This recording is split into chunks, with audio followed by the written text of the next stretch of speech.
seperti yang ada di layar, ya. Atau torsi sama dengan gaya kali dengan gaya, dan seterusnya, kita mulai menemukan definisinya L. Ya. Jadi, agak berbeda dengan momentum linear. Untuk menemukan definisi momentum linear, V sama dengan M kali V, kita berangkat dari impuls. Ya. Untuk yang rotasi ini, kita berangkat dari gaya, lalu menjadi torsi, lalu secara kalkulus di otak-atik sedikit, maka keluar L itu kelihatannya MRV. Hanya saja kelemahannya, apa yang disajikan Pak Herman ini murni, 100% skalar. Ya. Arahnya bagaimana? Nah, untuk lengkapnya tentu saja vektor. Saya kira kalau L sama dengan MRV, mungkin adik-adik sudah dapat waktu di SMA.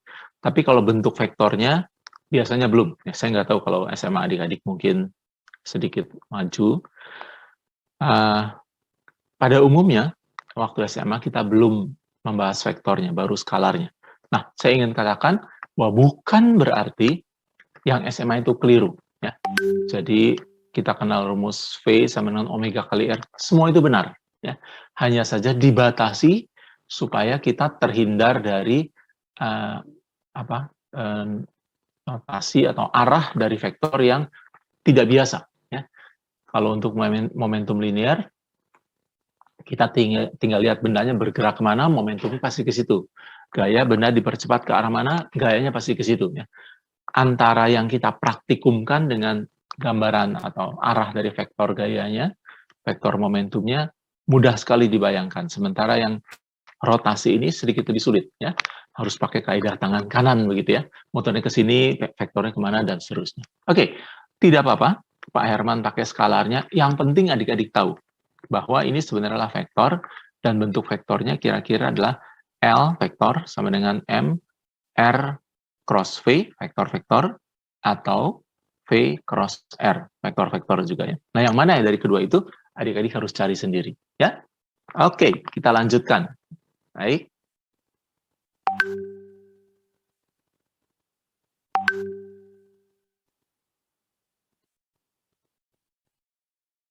Sebentar, suaranya harusnya ada. Kok tidak terdengar suaranya? Nah, kalau ya. Anda sederhanakan, Anda bisa tuliskan di sini dari YouTube-nya ada terputus koneksinya, mungkin terputus sebentar. Ini L-nya sama dengan apa? M R kuadrat omega, atau saya tulis I kali omega. Jadi Anda bisa lihat di sini ungkapan dari apa? Persamaan geraknya ini dan momentum sudutnya ini ya mirip dengan apa? Apa yang telah kita pelajari di apa? Gerak satu dimensi ya. Bukan gerak satu dimensi saja sebenarnya, di dunia translasi ya. 3 dimensi juga bisa. Di sana kita punya P sama dengan M kali V, vektor. Di sini kita punya L, vektor, sama dengan I, skalar, dikalikan dengan vektor omega. Ya, kalau pakai vektor seperti itu. Ya. Jadi,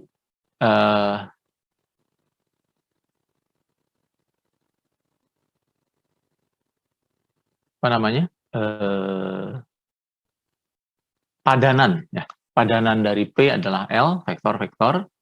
Padanan dari M adalah I, kembali, bukan? Yang satu adalah kelembaban terhadap gerak translasi, yang satu kelembaban terhadap gerak rotasi. Ya. I selalu sepadan dengan M, dan omega, vektor, ya, sepadan dengan V. Yang satu di dunia translasi, yang satu di dunia rotasi. Hanya saja, vektor V itu kebayang dengan mudah geraknya bagaimana. Vektor omega tidak langsung, harus pakai kaidah tangan kanan. Tapi secara rumus kalkulusnya sama. Ya. Sekali lagi, kalaupun Pak Herman pakai skalarnya, adik-adik bisa perluas menjadi vektornya. Begitu ya? Baik. Jadi, sekali lagi, tabel kiri kanan itu saya minta adik-adik lengkapi. Saya tidak akan periksa, tidak akan kumpulkan. Itu adalah untuk dimanfaatkan oleh adik-adik sendiri. Oke, kita lanjut ya.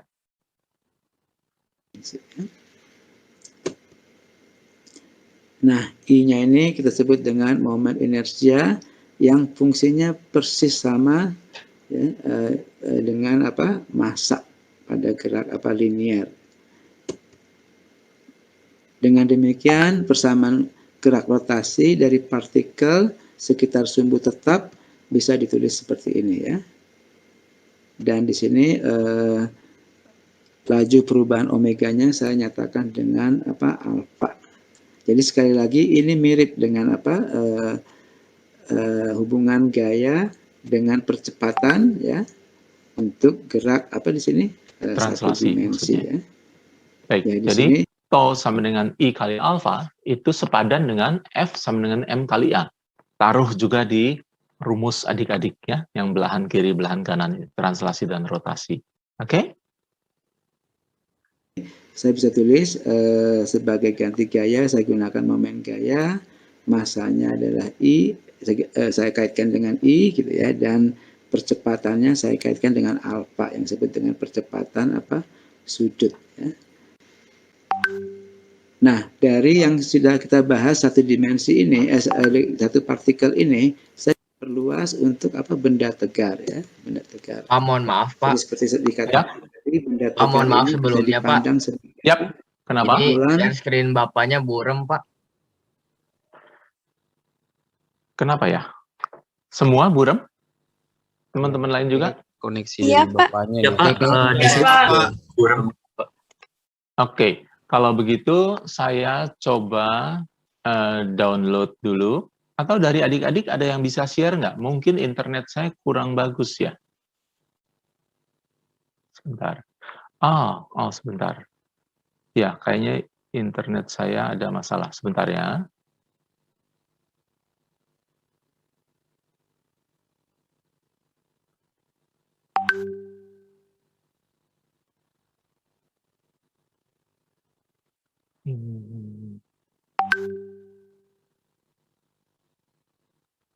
Saya coba sambungan yang ini. Sebentar. Saya stop dulu share screen-nya ya. Oke, kalau suaranya dan video saya ini cukup lancar di sisi adik-adik? Suaranya lancar, Pak, tapi videonya kayak patah-patah gitu, Pak. Iya Pak. Oke, saya sudah pakai IndiHome sebenarnya, tapi saya coba pakai cadangan yang lainnya. Maaf, ini di luar perhitungan. Beberapa hari Sabtu kemarin saya ikut Zoom juga sampai terlontar ya keluar. Mungkin ada gangguan. Baik, saya akan coba pakai yang lain saja ya.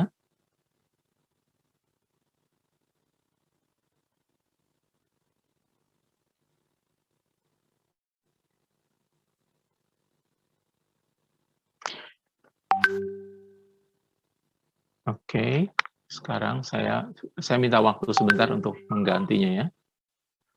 Ya, inilah saya matikan dulu video saya.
Oke, saya sudah ganti jaringan. Adik-adik, apakah suara saya dan gambar terlihat cukup baik?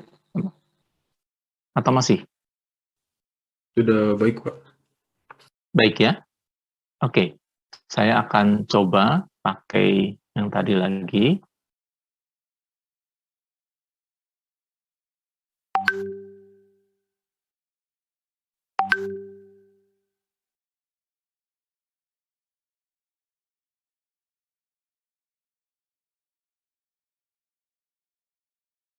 Sudah terlihat gambarnya buram atau tidak?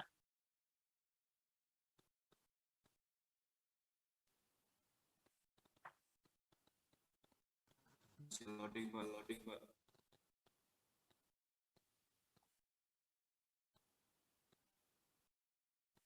Halo? Apakah terlihat gambarnya? Terlihat, Pak. Suaranya terdengar? Partikel yang jumlahnya banyak sekali gitu ya. Terdengar, Pak. Kita Gambarnya cukup di sini jelas? pertama cukup di sini mengambil dua titik saja gitu ya, titik dua partikel ya. Sorry, gambar videonya cukup jelas atau masih buram? Jelas, Pak. Jelas ya? Baik, ini Masih cukup buram, Pak. masih cukup buram. Wow. Kalau begitu saya akan coba. Oke, saya stop share screen-nya dulu ya. Ini entah apa yang terjadi. Saya coba.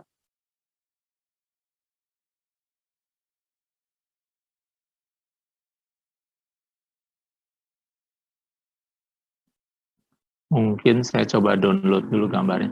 Atau dari adik-adik, apakah ada yang bisa men-share screen? Saya yang bekerja partikel. Sebentar. Saya akan coba download ya. Saya kurangi aplikasi yang tidak perlu, saya tutup semua. Maaf untuk gangguannya ini di luar.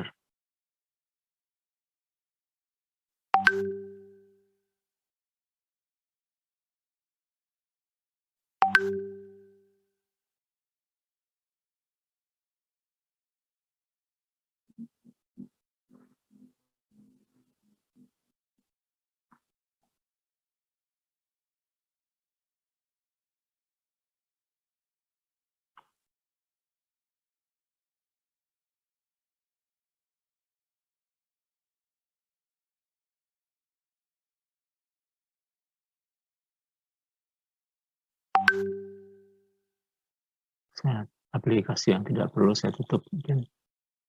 Saya coba download video yang tadi. Kalau memang diputar dari hard disk saya, apakah? Dulu saya selalu lakukan ini, tapi terakhir karena sudah cukup stabil, saya tidak lakukan lagi.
Tunggu sebentar ya, saya coba download ke hard disk saya. Cukup lambat. Padahal hanya 34 mega, yang mudah-mudahan lebih baik nanti.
Mohon maaf Pak, Yang mungkin dari kami bisa share screen aja kali ya Pak. Oke, kalau ada yang bisa, silahkan. Saya ini agak lama mendownloadnya juga. Ya, walaupun mungkin saya tidak bebas jadi memberhentikannya, tapi kadang-kadang gangguan di sini nggak terlalu lama juga. Oke, boleh coba ada yang bisa share screen? Saya berikan. Mungkin saya bisa, Pak. Ya, sebentar ya. Sorry, siapa ini yang bisa kira-kira mau share screen? Vivina, Pak. Vivina ya, saya jadikan Anda co-host supaya Anda bisa share screen, oke? Baik, Pak. Oke, yang Pak Herman ya. Baik, sementara ini suara saya, video saya cukup terlihat. Suaranya jelas, Pak, tapi videonya masih kayak tadi, Pak. Oke, saya coba stop videonya saja supaya suaranya tidak terganggu. Kemungkinan memang ada gangguan di sekitar internet.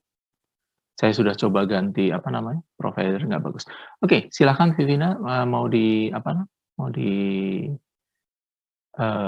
share screen, silakan. Yang bagian belum, Pak? Masih Pak Herman tadi, kira-kira di pertengahan ya. Kayaknya yang minggu berikutnya, bukan yang ini. Benda tegar. Modul 8 ya mungkin ya. Oh iya, lupa. Ini ya, Pak? Pak Herman, iya. Di pertengahan tadi, kira-kira di yang tadi aja ya. Terpaksa nanti saya kasih komentar sambil videonya berjalan ya. Mungkin kalau saya kasih komentar bisa tolong di Oh ya, baik, Pak. Nah, makasih ya. Udah. Ya, kurang lebih ini. Ya. Bentar, Pak. Belum share, bentar, Pak. Belum share sound saya, Pak, bentar. Tapi saya udah bisa lihat. Dengar suaranya kayaknya belum ya, Pak. Oke. Oh ya, di sana harus itu, sound-nya harus di ini kan. Iya, Pak. Sound dan optimize ya. Momentum sudut. Oke, sudah saya terdengar. Oke, baik. Ya, kita ulangi sedikit nggak apa-apa ya, dari yang tadi ya. Nah, Anda bisa tuliskan di sini L-nya sama dengan apa? M R kuadrat omega, atau saya tulis I kali omega. Jadi Anda bisa lihat di sini ungkapan dari persamaan geraknya ini dan momentum sudutnya ini ya mirip dengan apa yang telah kita pelajari di gerak satu dimensi ya. Gerak linier maksudnya ya. Translasi maksud saya. Nah, I-nya ini kita sebut dengan moment inersia yang fungsinya persis sama dengan massa pada gerak linier. Translasi maksudnya ya. Dengan demikian persamaan gerak rotasi dari partikel sekitar sumbu tetap bisa ditulis seperti ini ya. Dan di sini laju perubahan omeganya saya nyatakan dengan alfa. Jadi sekali lagi ini mirip dengan hubungan gaya dengan percepatan ya untuk gerak di sini satu dimensi ya. Ya di sini saya bisa tulis sebagai ganti gaya saya gunakan momen gaya, masanya adalah I, saya kaitkan dengan I gitu ya, dan percepatannya saya kaitkan dengan alfa yang disebut dengan percepatan sudut ya. Nah, dari yang sudah kita bahas satu dimensi ini, satu partikel ini, saya perluas untuk benda tegar ya, benda tegar. Jadi seperti dikatakan tadi, benda tegar ini bisa dipandang sebagai kumpulan partikel yang jumlahnya banyak sekali gitu ya. Nah, tapi kita cukup di sini pertama cukup di sini mengambil dua titik saja gitu ya, titik dua partikel ya, partikel 1 dan partikel 2 ya. Nah, gaya yang bekerja partikel 1 dan partikel 2 ini saya tuliskan, nyatakan sebagai gaya internal dan gaya eksternal. Jadi F12 itu adalah gaya internal, yaitu interaksi antara partikel 1 dan partikel 2. Sementara F1X dan F2X itu adalah gaya eksternal, interaksi partikel 1 dan partikel 2 ini dengan medan di luar benda tegar ya, misalkan gaya gravitasi gitu ya, atau gaya yang lain ya. Bisa di pause sebentar, Vivina. Nah, baik, makasih. Salah satu aplikasi Dengan demikian saya bisa di cross-nya, di cross dari videonya itu, bukan. Video yang sederetan video YouTube itu cross-nya tolong diklik. Ya, betul itu. Ya, baik. Nah, salah satu contoh aplikasi peristiwa yang disebutkan oleh Pak Herman ini adalah kalau nanti semester 2 adik-adik belajar tentang gaya listrik, gaya Coulomb. Ya. Misalkan di di ujung panah R1 ada Q1, muatannya positif. Di ujung panah R2 itu ada Q2, muatan juga positif. Nah, adik-adik tahu kan ya, muatan listrik yang positif setanda itu kan tolak menolak. Jadi F12 itu harap dibaca sebagai gaya pada partikel pertama gara-gara partikel kedua yang disebabkan oleh adanya partikel kedua, dan F21 yang kurang lebih ke arah tenggara, yang tadi ke arah barat laut kurang lebih ya, itu adalah gaya yang dialami partikel kedua gara-gara atau karena kehadiran partikel ke-1. Karena keduanya setanda, bisa plus-plus atau minus-minus, tentu saja saya pilih plus-plus yang paling mudah ya, maka keduanya itu saling tolak-menolak. Nah, tentu saja F12 sama dengan minus F21 atau sebaliknya. Ya. Nah, tetapi pasangan itu, 12 dan 21 itu adalah gaya internal. Ya. Dalam hal ini, itu adalah pasangan aksi-reaksi, sama besar, berlawanan arah, dan bekerja pada dua benda yang berbeda. Yang satu pada pada benda satu, Q1, yang satu pada Q2. Nah, kalau kita coba masukkan semua gaya yang ada, berarti ada F12, F21, F2 eksternal, F1 eksternal, ada 4 gaya. Ya. Masukkan ke dalam rumus yang Pak Herman buat ini, jadi ada 4 suku ya totalnya. Nah, ternyata 2 suku yang di sebelah kanan, itu rumus yang baris ketiga, itu saling meniadakan. Saling meniadakan, sedemikian, sehingga didapati hanya ada tau eksternal saja. Ya. Tau eksternal saja. Dan itu menyimpulkan bahwa hal itu dari keadaan itu dapat kita simpulkan bahwa kalau begitu perubahan energi perubahan momentum sudut L vektor hanya bergantung kepada torsi eksternal saja. Yang internalnya boleh dilupakan karena memang kenyataannya dalam penurunan di atasnya mereka saling meniadakan 0 ya jadinya. Nah, ini adalah setara dengan bahwa d P per dt sama dengan F eksternal, vektor-vektor, waktu kita belajar momentum linear. Jadi dengan kata lain, kalau tidak ada gaya eksternal, maka berlaku hukum kekekalan momentum. Momentum sebelum, total momentum sebelum, sama dengan total momentum sesudah. Begitu kan ya? Berlaku hukum kekekalan momentum linear. HKML yang saya ceritakan, itu sudah lewat. Nah, sekarang kita akan bertemu dengan HKMS. Kita bisa katakan, jikalau tidak ada torsi eksternal, maka dl per dt sama dengan 0. Artinya apa? L-nya konstan. Artinya, L sebelum terjadi peristiwa ini, dengan sesudahnya, L totalnya konstan. Itu tentu akan menghasilkan HKMS, hukum kekekalan momentum sudut. Ya. Jadi saya ingin melihat, adik-adik melihat bahwa penurunan di dunia translasi dengan di dunia rotasi itu setara. Tidak persis sama, tapi sepadan. Ya.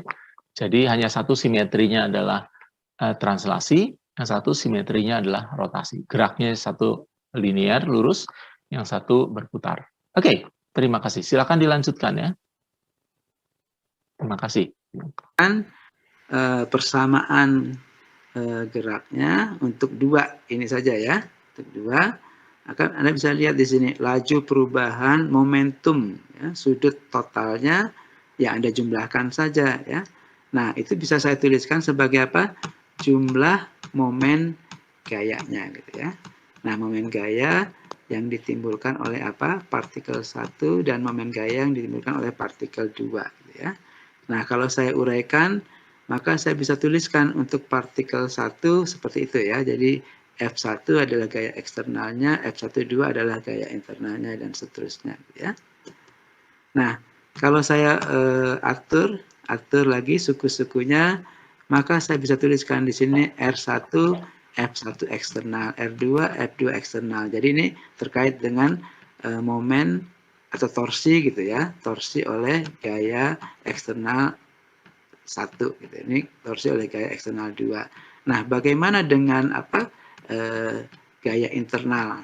Nah, ini kalau saya sederhanakan, Anda bisa lihat F12 itu sama dengan apa? Minus F21 ya, karena ini pasangan apa? Aksi dan reaksi ya. Nah, kalau saya perhatikan lebih lanjut, maka saya bisa sederhanakan. Jadi ini R1 minus R2 cross F12 ya. Nah, R1 minus R2 itu tidak lain dari apa di sini? Posisi R1 terhadap apa di sini? R2 ya. Sementara F12 ini adalah gaya yang dialami partikel 1 oleh partikel 2. Nah, karena kedua vektor ini searah, maka torsinya jadi 0. Ya. Bisa di pause sebentar ya. Anda bisa tuliskan. Oke. Nah, yang ditulis oleh Pak Herman ada tanda kurawal 0 di bawahnya. Adik-adik tahu kenapa itu sama dengan 0? Mereka itu segaris ya. Jadi R1 minus R2, dulu saya pernah buat PowerPoint-nya bukan? Ada yang panah biru dan panah merah, R21, R12 bukan? Nah, oke lah. Kalaupun mereka berlawanan arah tidak apa-apa, tapi yang penting segaris. Dengan kata lain, karena cross vektor adalah besarnya vektor dikali besarnya vektor sinus sudut antara keduanya, maka ketika sudutnya itu 0 atau 180, maka hasilnya pasti 0. Betul? Ya. Jadi kenapa dia sama dengan 0? Karena R1 minus R2 dengan F12 ataupun F21 itu adalah vektor-vektor yang segaris. Ya. Kalau segaris, sudutnya kalau tidak 0, ya 180. Manapun yang terjadi, sin 180 dan sin 0 adalah 0. Sehingga suku itu menjadi 0. Itu dikatakan hanya torsi eksternal saja yang perlu diperhitungkan, yang internalnya tidak. Oke? Saya harap jelas dengan semuanya itu ya. Jadi kenapa? Jadi karena ini fisika, adik-adik, setiap kali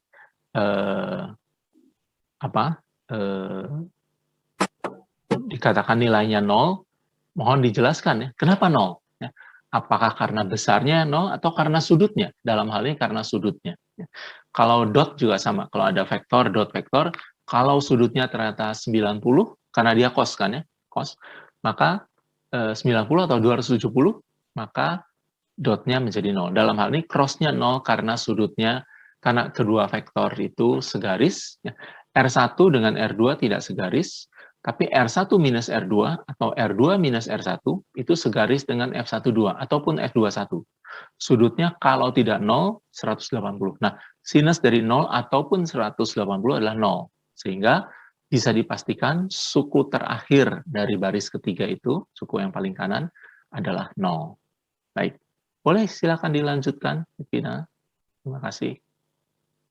Apa di sini? Laju perubahan momentum, ya, momentum dari apa? Benda tegar ya, total benda tegar ini sama dengan apa di sini? Torsi eksternalnya, gitu ya. Nah, jadi Anda bisa lihat di sini persamaan geraknya ini tidak ya dipengaruhi oleh apa? Torsi internal, gitu ya. Torsi internal. Jadi hanya dipengaruhi oleh apa? Torsi gaya eksternal saja, gitu ya. Nah, kalau Anda sederhanakan gitu ya, L-nya Anda tulis bla bla bla seperti ini gitu ya. Maka kembali Anda dapatkan bentuk yang sama untuk apa? Gerak partikel yang melingkar gitu ya, partikel melingkar sebelumnya ya. Hanya di sini Anda bisa lihat kalau untuk benda tegar, maka kerumitan dari partikel yang banyak ini saya reduksi menjadi apa? Persoalan mencari apa? Momen inersianya. I, Gitu ya. I-nya saja. I-nya berbeda dengan yang tadi, yang titik. Ya. Lebih sulit tentu ini I-nya. Nah, berikut ini kita coba apa?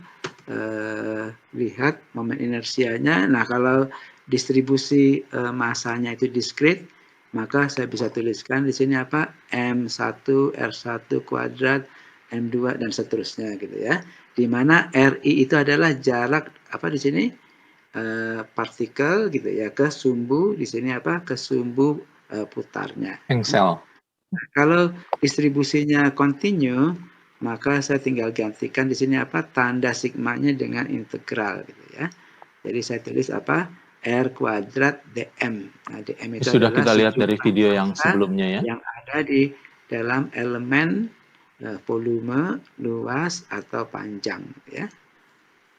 Nah, di sini saya beri contoh, misalkan saya punya batang gitu ya, batang panjangnya L gitu ya, rapat massanya rho gitu ya. Nah, maka saya bisa tuliskan ini X gitu ya, X.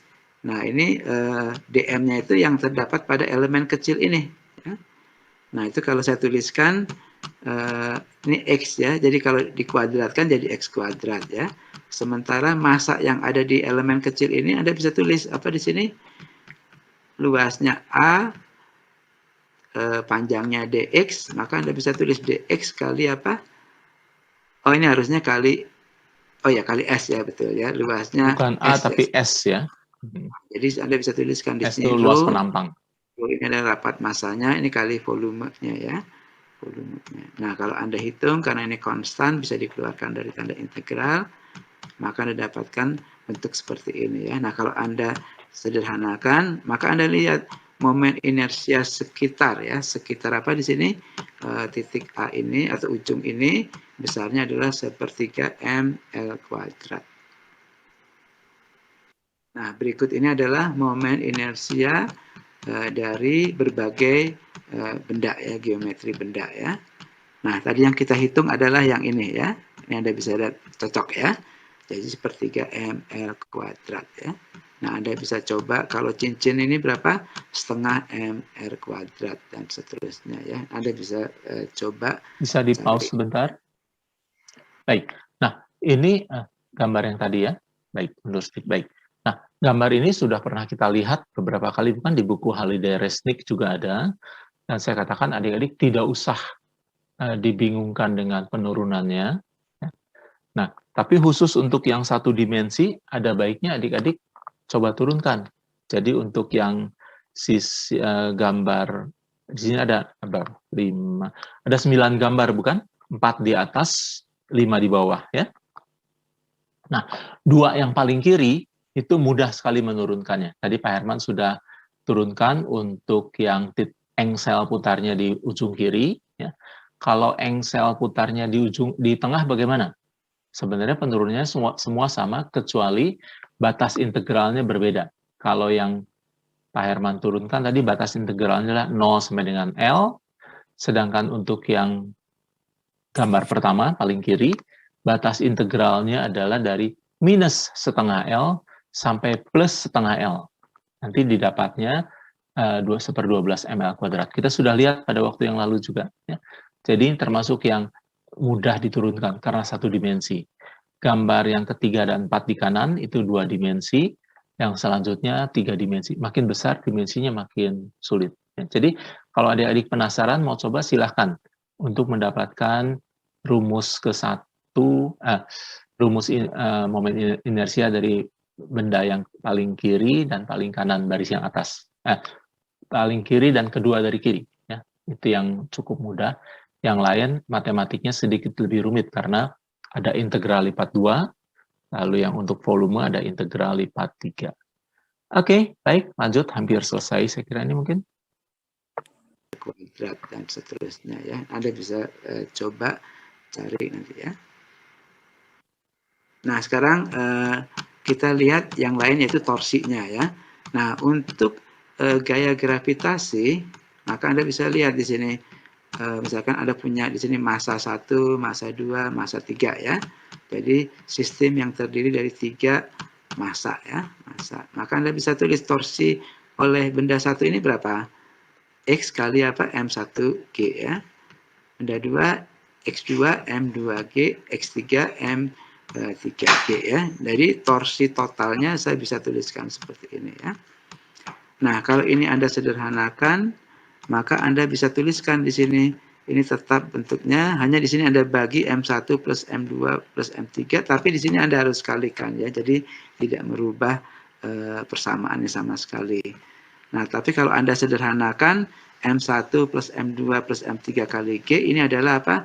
Berat totalnya ya. Nah, sementara X1, M1, X2, dan seterusnya ini tidak lain adalah pusat massa ya, pusat massa dari sistem partikel ini gitu ya. Nah, PG jadi itu kalau center of Anda gravity ya, punya titik pusat sistem massanya. partikel gitu ya, maka torsi yang disebabkan oleh sistem partikel ini secara sederhana Anda bisa tuliskan ya, ini sama dengan apa? Total gitu ya, total beratnya yang Anda letakkan di pusat massanya gitu ya, dikali apa di sini lengan lengannya gitu ya. Lengannya ini adalah pusat dari apa di sini massanya gitu ya, pusat massanya ya. Atau seringkali kita sebut dengan pusat gravitasi gitu ya. Nah, ini Anda bisa perluas untuk benda apa di sini continue seperti ini gitu atau benda tegar gitu ya. Maka Anda tinggal cari pusat massanya gitu ya. Maka seluruh massanya ini Anda apa di sini konsentrasikan, Anda letakkan di pusat massanya. Maka Anda bisa cari berapa torsi yang ditimbulkan oleh beratnya. Itu sama dengan apa di sini jarak dari pusat massa ke apa di sini sumbu putarnya di apa di sini di cross dengan apa di sini beratnya ya. Oke ya. Nah, ini kita coba aplikasikan untuk kasus sederhana.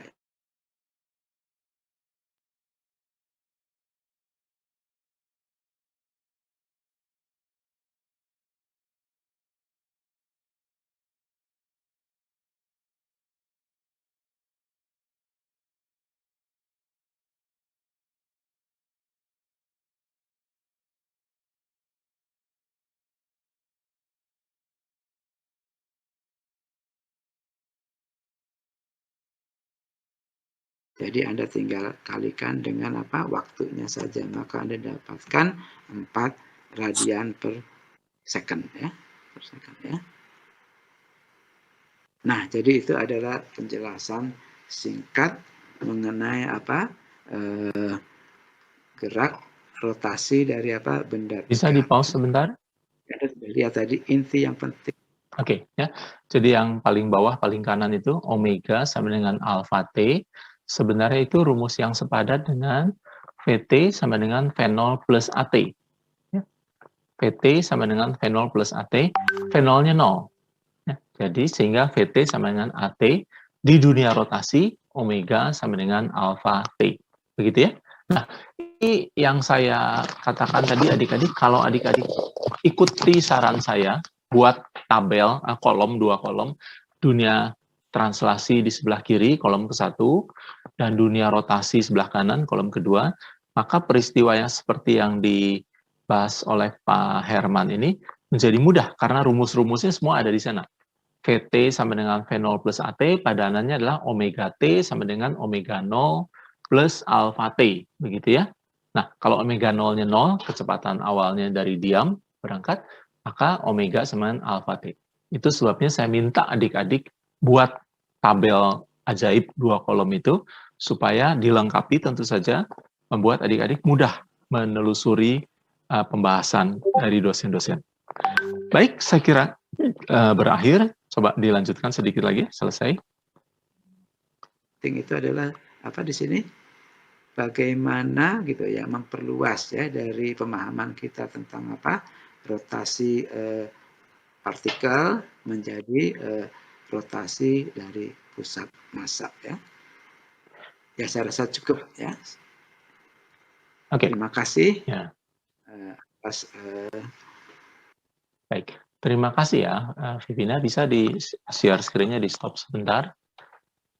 Apakah, kalaupun saya coba hidupin video saya, kalau tidak ya suaranya saja ya. Saya mau share screen nanti, wajah saya nggak kelihatan nggak apa-apa. Masih cukup buram gambar saya atau sudah lebih baik? Belum?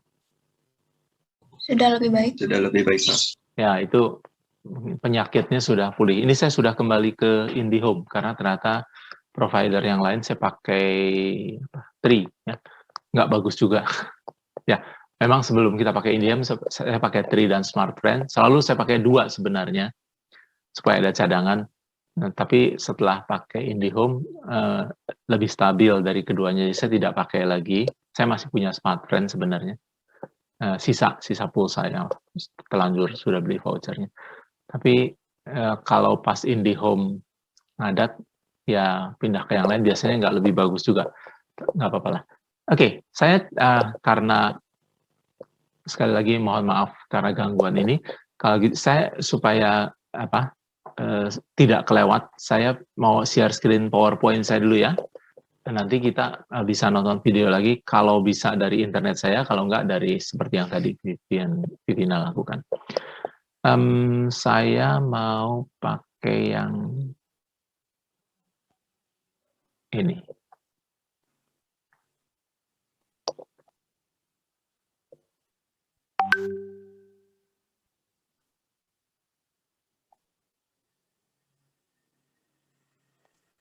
Salah saya. Ini saya nggak ngerti kok, selalu yang muncul yang ini ya. Oke, sorry, saya stop dulu share screen-nya.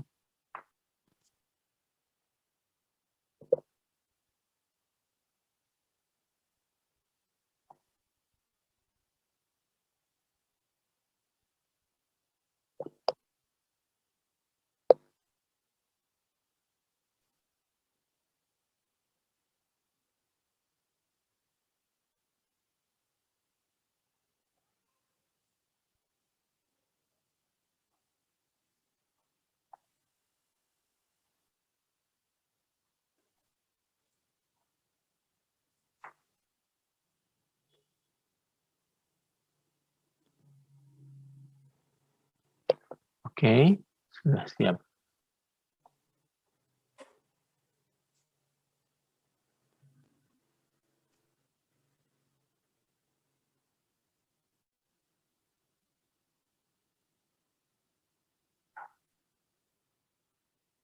Oke, adik-adik lihat.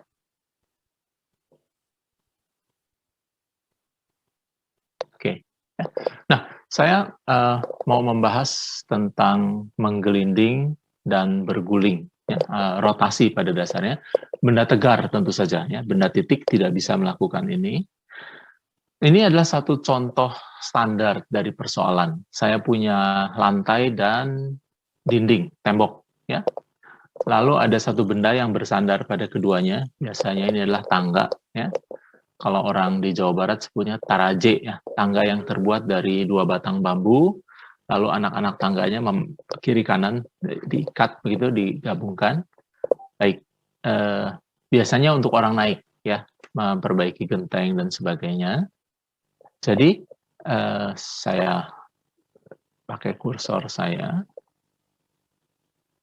Oke, nah jadi tangga kita ini bertumpu. Supaya mudah kita anggap saja tampak sampingnya berupa batang begitu. Dia bertumpu di 2 titik, sebenarnya 4 ya. Di sini ada kiri kanan, di sini ada kiri kanan. Nah, kita anggap batang bambu saja ya, satu batang bambu saja yang bertumpu. Jadi titik tumpunya ada di dinding atas dan ada di lantai. Ya. Nah, sebelum saya tambahkan apa-apa, saya pengen bertanya sama adik-adik. Kalau sampai tangga ini bergeser, artinya tidak diam di tempat, kira-kira geraknya bagaimana? Apakah dia mengglosor ke arah kanan, artinya titik tangkap bawah, titik sentuhnya bergerak ke arah kanan, pasti ini ke bawah ya. Tidak bisa ininya ke kanan, ininya ke atas. Kemungkinan ke-1 adalah dia mengglosor ke kanan dan titik ujung atasnya ke bawah. Atau kemungkinan 2 dia mengglosor ke sebelah kiri dan titik atasnya tentu saja naik karena panjangnya tetap. Mana yang lebih mungkin terjadi, adik-adik? Yang ke kanan, Pak. Yang ke kanan, ya. Yang ke kiri tidak mungkin terjadi kecuali ada orang yang mendorong. Kalau didorong dari sini bisa.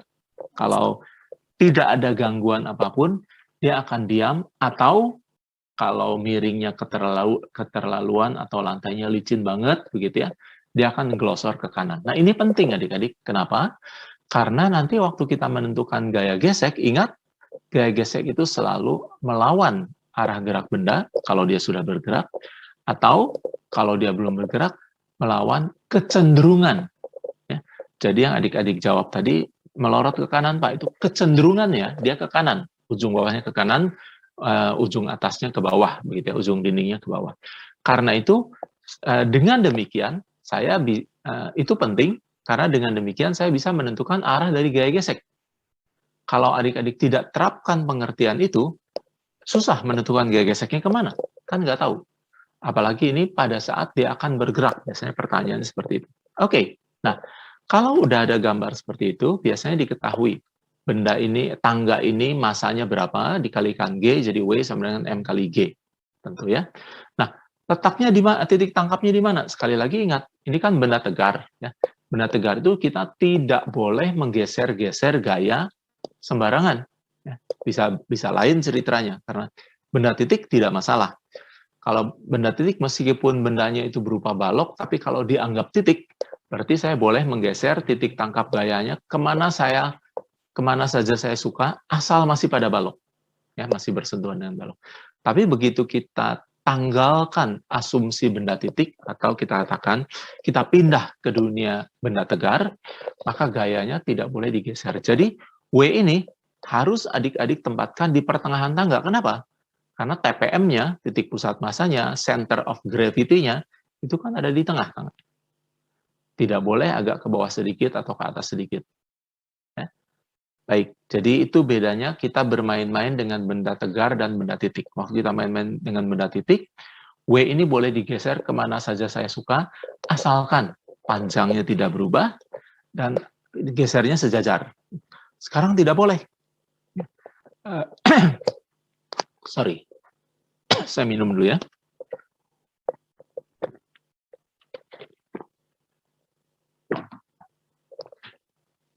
Nah, sekarang tidak boleh. Jadi W-nya harus di TPM dari tangga.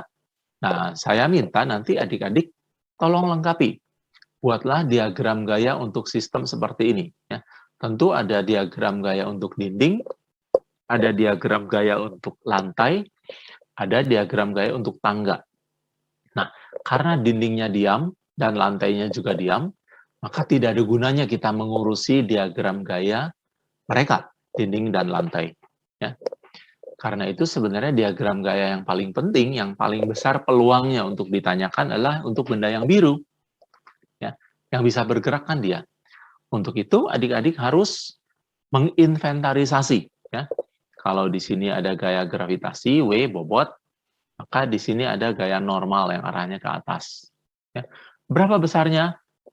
Ya, sedemikian sehingga menyeimbangkan. Ingat, tiap kali saya bicara gaya normal, sifatnya tegak lurus bidang, karena bidangnya horizontal, dia pasti tegak lurus ke atas, vertikal. Besarnya menyesuaikan supaya dia berusaha menetralisir. Di sini yang satu ke bawah, tentu dia ke atas. Tapi, dengan adanya N ke atas, N lantai, sebut saja begitu, maka nanti dia ada gaya gesek. Nah, ini kembali yang tadi saya tanyakan. Kemana arah geseknya? Rumusnya jelas. F gesek sama dengan mu dikali N. Ya. Mu-nya statik atau kinetik? Halo?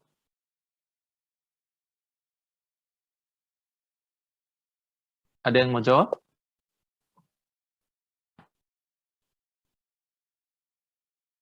Mu-nya statik atau kinetik di sini, tempat yang saya tunjuk? Statik, Pak, sebelum bergerak. Statik. Statik, ya, karena tangganya belum bergerak. Kalau dia sudah bergerak, mu K. Jadi kan kita mau ngecek tangganya glosor atau enggak. Nah, arahnya seperti yang dikatakan tadi, karena tangganya cenderung ke kanan, ujungnya di sini di bawah, maka dia pasti ke kiri. Ini gunanya saya melontarkan pertanyaan tadi. Ya. Tidak dikasih tahu biasanya, gaya geseknya ke kiri. Adik-adik harus mikir sendiri. Ya. Kalau adik-adik gambarkan gayanya ke kanan, berarti dia cenderung bergerak ke kiri. Nah, itu kan tidak masuk akal, bukan? Ya. Jadi, peluangnya lebih besar bergerak ke kanan, maka gaya geseknya mestinya ke kiri melawan itu. Nah, jadi ada vertikal, N, lantai, ada gaya ke kiri. Nah, untuk melengkapi inventaris ini, sebenarnya tidak terlalu sulit. Tapi, kalau ada satu saja yang ketinggalan, ke ujung bawahnya salah. Ya, jadi, sebenarnya adalah membuat diagram gaya adalah untuk menginventarisasi gaya apa saja yang ada. Ya. Nah, adik-adik gambarkan di sini ada N, di sini ada gaya gesek ke kiri. Tetapi ada syarat untuk dia setimbang, sigma fx sama dengan 0. Kalau ada yang horizontal ke kiri, mestinya ada yang horizontal ke kanan. Di mana kira-kira? Mestinya di sini, bukan? Itu adalah gaya normal oleh dinding, ND. Ya. Jadi normal itu selalu tegak, tidak selalu vertikal, tidak selalu horizontal, bisa juga miring, tapi dia selalu tegak lurus, bidang sentuh. Di sini bidang sentuhnya vertikal, maka dia horizontal. Di bawah, bidang sentuhnya horizontal, maka dia vertikal. Besarnya mengikuti, supaya kalau bisa bendanya stabil. Ya, itu sifat dari gaya netral, setimbang maksud saya. Maka karena di sini ada F gayanya ke kiri, F lantai sebut, maka dia akan ada di sini N dari dinding, ya, N dari dinding, supaya sigma fx-nya bisa sama dengan 0. Karena kalau tidak ada sigma fx, dia kan nggak punya teman. Jadi kalau nggak punya teman, nanti ya bergerak ke kiri, kan. Nah, di samping itu ketika ada N, di sini ada gesek juga. Kemana arahnya? Karena dia cenderungnya ke kanan, cenderung ke bawah, maka geseknya ke atas. Nah, setelah diinventarisasi lengkap, maka adik-adik pada dasarnya menggunakan sigma F sama dengan 0. Tentu saja dibagi 2. Sigma Fx-nya 0, sigma Fy-nya juga 0. Untuk menjamin sigma F sama dengan 0. Tapi belum cukup. Masih harus dilengkapi syarat berikutnya, sigma tau sama dengan 0. Nah, begitu kita bicara sigma tau, ada torsi, ada putaran atau rotasi, adik-adik tentu tanya, engselnya di mana? Sumbu rotasinya di mana? Jawabnya adalah di mana saja. Ya. Jadi kalau adik-adik mau pilih titik engselnya di sini juga boleh. Tapi semua gaya berarti dihitung gaya kali lengan gaya dengan catatan lengan gaya terhadap titik ini. Ya. Mau di sini juga boleh. Nah, tentu saja yang paling praktis adalah kalau kita memilih titik yang sedemikian rupa sehingga banyak gaya-gaya yang bekerja tadi, lengan gayanya 0. Kenapa? Kalau lengan gayanya 0, gaya dikali lengan gayanya bisa diabaikan karena lengan gayanya 0 kan sesuatu dikali 0 kan tetap 0. Ya. Baik, jadi untuk tangga ini peluangnya saya mengambil engselnya adalah di ujung bawah atau di ujung atas. Ya. Karena kalau saya ambilnya di tengah, boleh nggak? Boleh. Tapi akibatnya saya harus mengukur torsi karena N dinding, torsi karena gaya gesek dinding, torsi karena N lantai, dan torsi. Banyak kan? 4 suku kan? Kalau saya pilih di ujung bawah, otomatis yang 2 ini berkurang. Karena R-nya 0, lengan gayanya 0. Nah, di sini juga sama. Kalau saya engselnya di sini, dia berputar berlawanan arah jarum jam. Ya. Kalau engselnya di sini, maka dia berputar searah jarum jam, bukan? Nah, yang manapun yang terjadi tidak penting. Kenapa? Karena kita sedang membahas statika. Ini bagian minggu lalu ya. Jadi yang ditanyakan bukan berapa kecepatannya setelah 2 detik, enggak seperti itu. Yang ditanyakan berapakah koefisien geseknya supaya dia tepat akan bergerak. Ya. Artinya masih statik, tapi pas mau keluar, loncat ke dinamika, ya, loncat ke kan mulai bergeser atau mulai ngeglosor begitu ya. Jadi masih 0 sigmanya. Jadi itu persoalan yang lazim terjadi. Ya. Sigma F-nya 0 terdiri dari X dan Y, dan sigma tau-nya 0. Nah, hal yang tidak boleh terjadi adalah adik-adik lupa salah satu gaya. Ya. Jadi gayanya ada apa saja tadi? Ada gaya gesek lantai arah ke kiri, gaya normal lantai arah ke atas, gaya normal dinding arah ke kanan, dan gaya gesek dinding arahnya ke atas. Kenapa? Karena dia cenderung ke bawah, maka ke atas. Cenderung kanan, maka dia ke kiri. Nah, biasanya soalnya bisa dibuat lebih seru. Ya.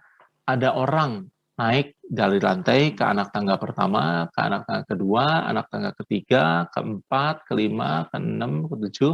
Nah, ditanya, kapan si tangga ini dengan orangnya mulai ngeglosor? Kenapa? Karena begitu ada orang, tentu saja titik beratnya harus di orangnya ya. Ketika orangnya naik, titik beratnya naik. Nah, peristiwa ini, rentetan peristiwa ini mengganggu kesetimbangan yang ada, sehingga pada satu saat sigma fx, fy, dan sigma tau-nya tidak sama lagi 0, ya, maka dikatakan benda itu sudah terguling. Baik, jadi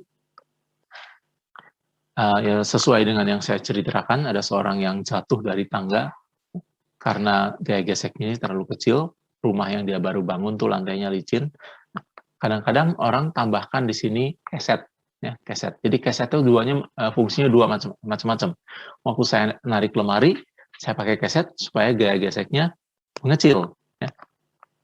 Supaya dia bisa bergeser, seperti saya menarik kertas di bawah gelas.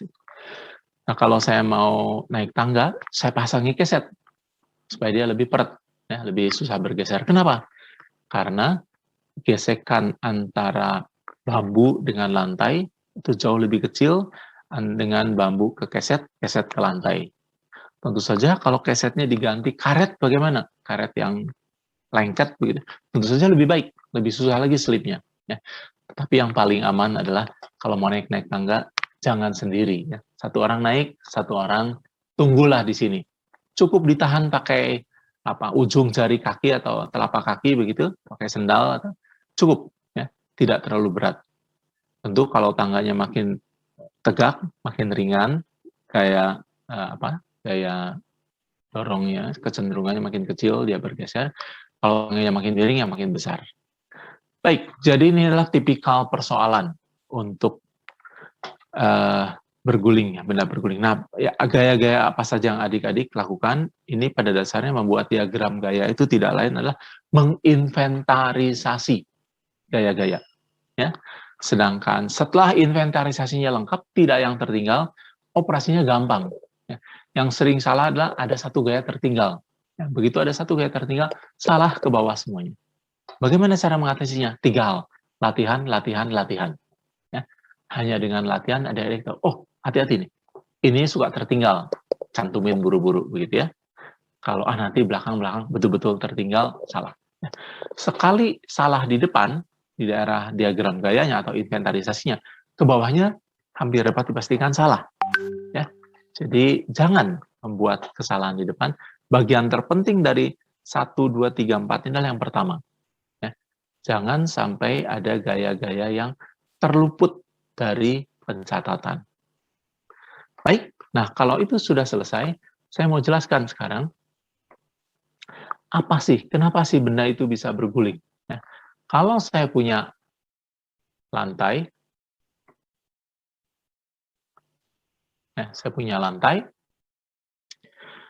dan saya punya bola atau silinder di atasnya, bisa bola, bisa silinder, dilihat dari samping adalah lingkaran, dan tentu saja ada W-nya, bobot, M kali G, maka kalau saya mau menempatkannya, saya paling adil menempatkan dia di titik pusat masanya, bukan?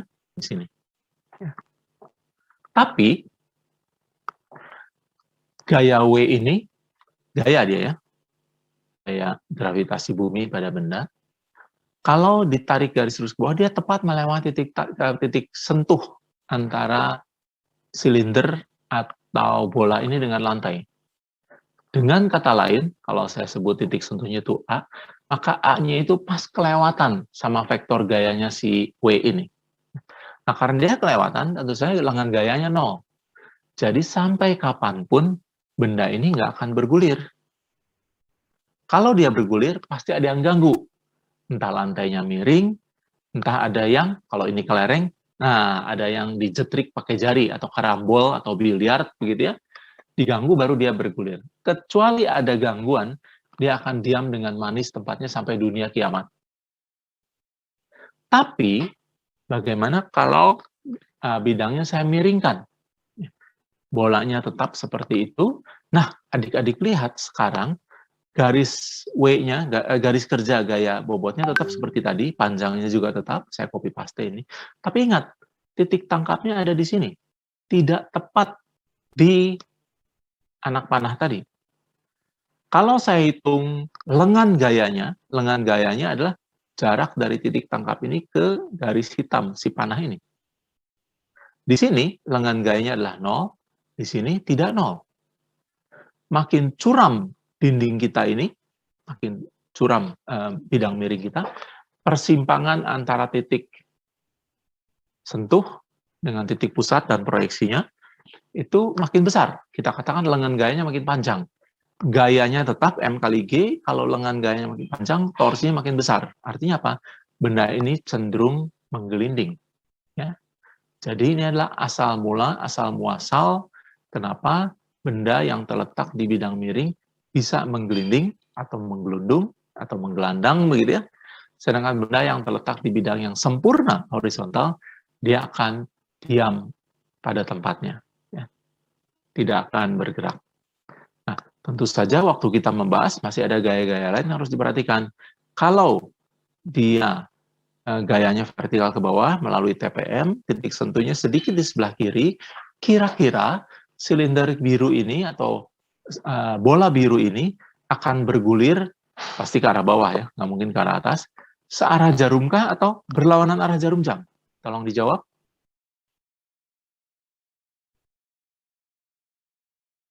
Halo. Searah, Pak. Ke arah bukan Pak? Ke arah. Searah. Searah, ya, karena titik tangkapnya di sini, gayanya ada di sebelah kanan, maka dia cenderung untuk berputar searah jarum jam. Nah, itulah torsi yang menyebabkannya. Dan makin besar sudutnya, tetanya di sini, dia makin curam, maka lengan gayanya semakin panjang, dan torsinya menjadi semakin besar. Dia lebih mudah menggelinding dengan cepat, bahkan karena torsinya besar. Ya. Tapi, jangan lupa, untuk menyelesaikan keseluruhan, harus ada inventarisasi gaya lagi. Jadi pertanyaan tadi, tolong lengkapi diagram gayanya benar. Di sini akan ada namanya normal, karena ada bidang sentuh kan. Lalu ada juga gaya gesek. Kalau dia tidak selip, gaya geseknya pakai koefisien statik atau kinetik? Statik, Pak. Statik. Ya.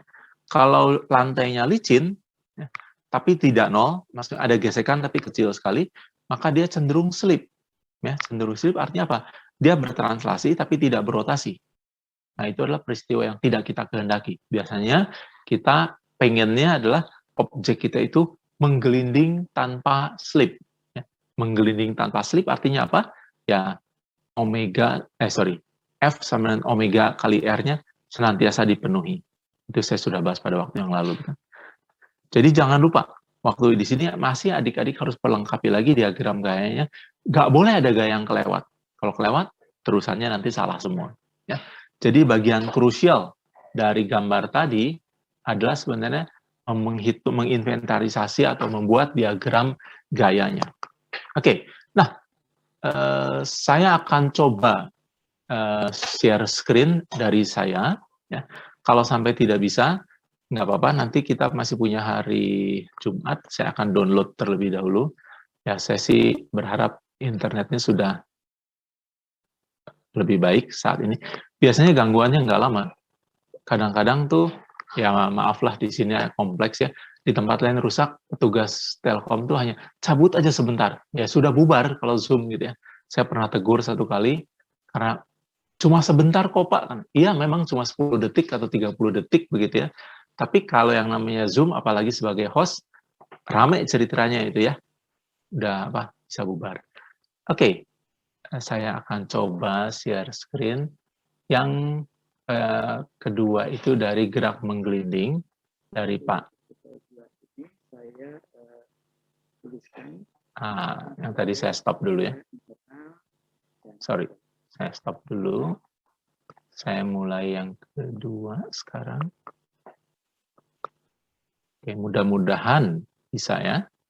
Kalau tidak ya nanti saya Harus download dulu.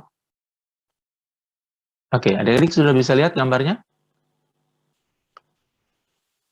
Video saya tutup saja. Oke.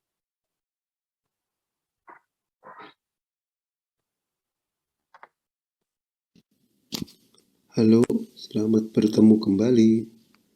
Saya Idam Arif. Pada saat ini saya akan membahas tentang gerak menggelinding. Gambarnya terlihat jelas nggak adik-adik? Suara dan gambar oke? Halo? Buram sedikit, Pak. Buram. Oke, kalau gitu kita tidak paksakan. Vivina, bisa Ya, kalau Pak. Bisa, Pak. bisa yang Pak Idam ya? Iya, Pak. Saya waktunya supaya nanti hari Jumat kita masih cukup longgar. Oke, tolong di share screen yang Pak Idam tadi.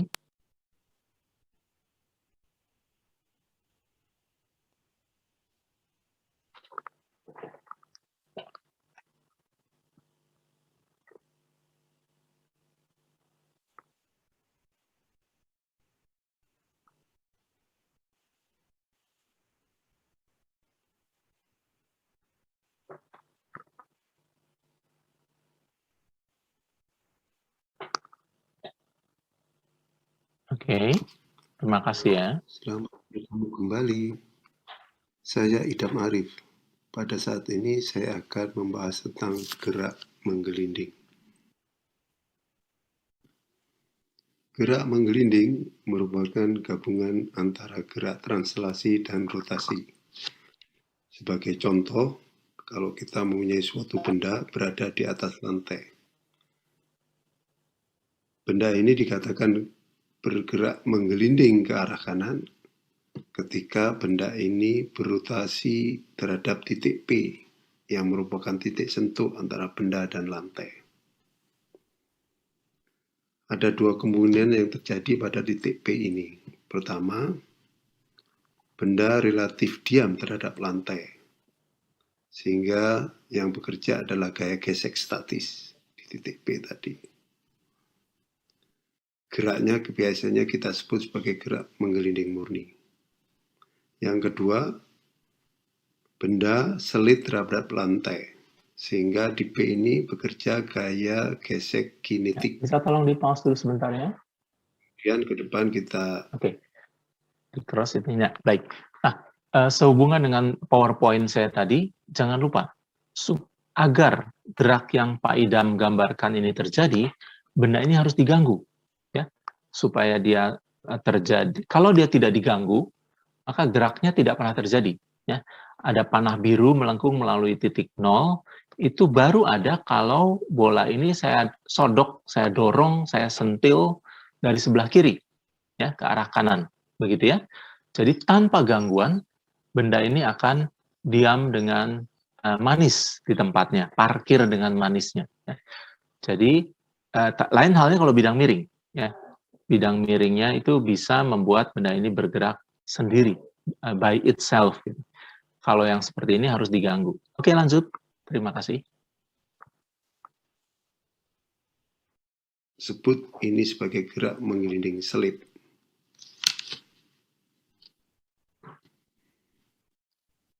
Pada gerak menggelinding murni, benda yang dianggap sebagai benda tegar akan berotasi terhadap titik P yang diam dengan kecepatan sudut omega yang sama untuk semua titik pada benda. Yang berbeda adalah kecepatan tangensialnya, yaitu perkalian antara omega dan jarak antara titik tersebut ke titik P. Arahnya tegak lurus garis penghubung antara titik tersebut ke titik Tolong P. di pause sebentar. Oke, jadi kecepatan sudutnya seragam, tapi kecepatan linearnya beda-beda. Ya. Dan kalau adik-adik perhatikan, yang titik A itu arahnya kurang lebih ke timur laut, ya, ke timur laut, dan besarnya adalah akar 2 omega R. Ya. Jadi akar 2R itu tidak lain adalah jarak A ke P. Ya. Karena sebenarnya berlaku V sama dengan omega kali R, kita lihat skalarnya saja. Ya. Tapi R-nya itu bukan R jari-jari bola, melainkan jarak dari titik A ke titik P. Nah, hal yang sama untuk titik B, omega dikali RB. Kalau tadi RA, sekarang RB. Tapi RB itulah 2R. Kan? Tadi RA sama dengan akar 2R. Ya. R-nya adalah jari-jari bola. RA tidak sama dengan R. RB itu kebetulan 2 kalinya R. RC itu tidak sama dengan R juga, sama dengan yang A ya. Tapi arah di A dengan arah di C beda. Dan perhatikan, waktu dia di A arahnya kurang lebih ke timur laut, waktu dia di B arahnya tepat ke timur, waktu di C arahnya tepat ke arah kurang lebih tenggara. Ya, ke arah tenggara. Kenapa? Karena dia tegak lurus. Tegak lurus apa? Tegak lurus PC untuk yang C, tegak lurus PA untuk yang A, dan tegak lurus PB untuk yang titik B, begitu ya. Jadi omeganya sama, tapi kecepatan linearnya beda-beda. Nah, ini satu hal yang penting. Baik, dilanjutkan. Dan gerak rotasi terhadap pusat massa. Dengan syarat bahwa besar kecepatan pusat massa sama dengan besar kecepatan tangensial terhadap pusat massa, yaitu omega R. Konsekuensi lebih lanjut, besar percepatan pusat massa juga sama dengan besar percepatan tangensial terhadap pusat massa, yaitu alfa R. Dengan analisa momen inersia, diketahui bahwa momen inersia terhadap sumbu yang melalui titik P sama dengan momen inersia terhadap sumbu yang melalui pusat massa ditambah massa kali kuadrat jarak dari titik P ke pusat Ini massa. sudah kita pelajari ya hari yang lalu, minggu lalu. Energi kinetik gerak menggelinding sama dengan jumlah energi kinetik gerak translasi dan energi kinetik gerak rotasi.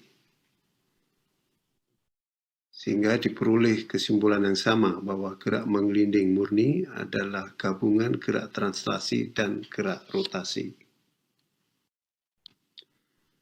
Sekarang kita bahas gerak menggelinding selip.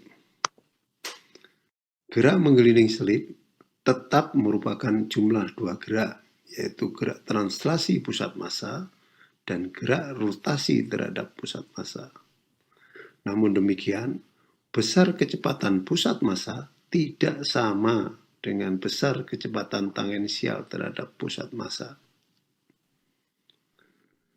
Dalam hal ini, gerak translasi pusat massa tidak berhubungan sama sekali dengan gerak rotasi terhadap pusat massa. Gerak translasi pusat massa mempunyai kecepatan V, sedangkan gerak rotasi pusat massa mempunyai kecepatan sudut omega. Namun, besar V tidak sama dengan omega kali R, di mana R jari-jari benda. Demikian pembahasan tentang gerak menggelinding, baik yang murni maupun yang selip. Semoga bermanfaat. Terima kasih. Terima kasih, Vivina. Baik, nah kita akhiri saja ya, maaf untuk gangguan hari ini.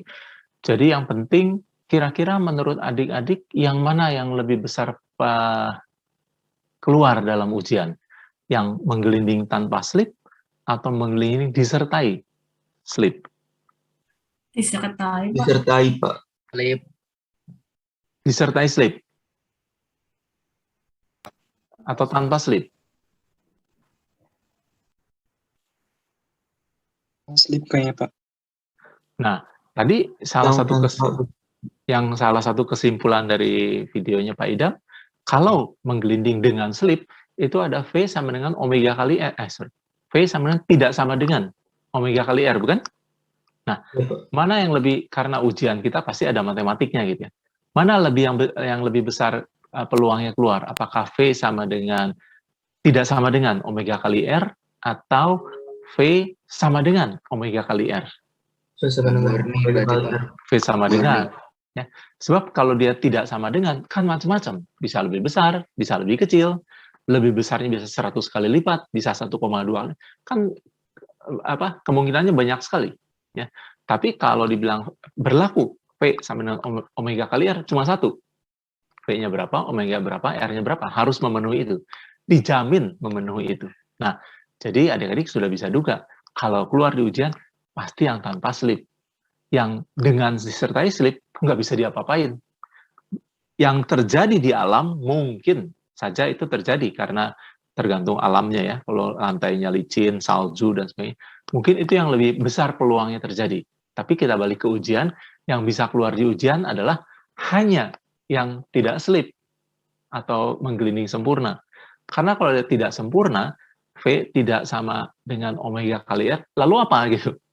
Tidak samanya bagaimana? Sedikit lebih besar, sedikit lebih kecil, banyak lebih besar atau banyak lebih kecil, kan nggak ketahuan, nggak bisa ada yang bisa dihitung gitu, uncertain, ya nggak tertentu. Jadi sudah bisa adik-adik tebak bahwa kalau keluar pastilah yang tanpa slip, sehingga berlaku sepenuhnya 100% berlaku V sama dengan omega kali R. Nah itu yang saya maksudkan dengan membuat latihan soal, kita bisa menduga, oh yang ini yang kemungkinan keluar begitu. Oke, baik adik-adik, maaf sekali gangguan hari ini di luar kekuasaan kita bersama. Saya berharap hari Rabu dan Jumat nanti internetnya sudah lebih baik. Tapi saya akan tetap coba mendownload juga malam harinya ke harddisk saya. Mungkin itu sedikit menolong. Kalau sampai tidak bisa, ya apa boleh buat, saya harus minta tolong adik-adik lagi untuk putarkan share screen bagi saya. Waktu internetnya, waktu IndiHome terganggu 2-3 minggu lalu, kita nyaris nggak mengalami gangguan apa-apa. Saya nggak tahu apakah merambat ke sini, saya tidak tahu. Oke, adik-adik, terima kasih untuk kehadirannya. Sampai jumpa hari Rabu, dan silahkan jaga kesehatan baik-baik, dan Tuhan memberkati. Silahkan lakukan aktivitas selanjutnya. Terima kasih ya. Terima kasih. Terima kasih. Terima kasih banyak, Pak. Baik, sama-sama semua.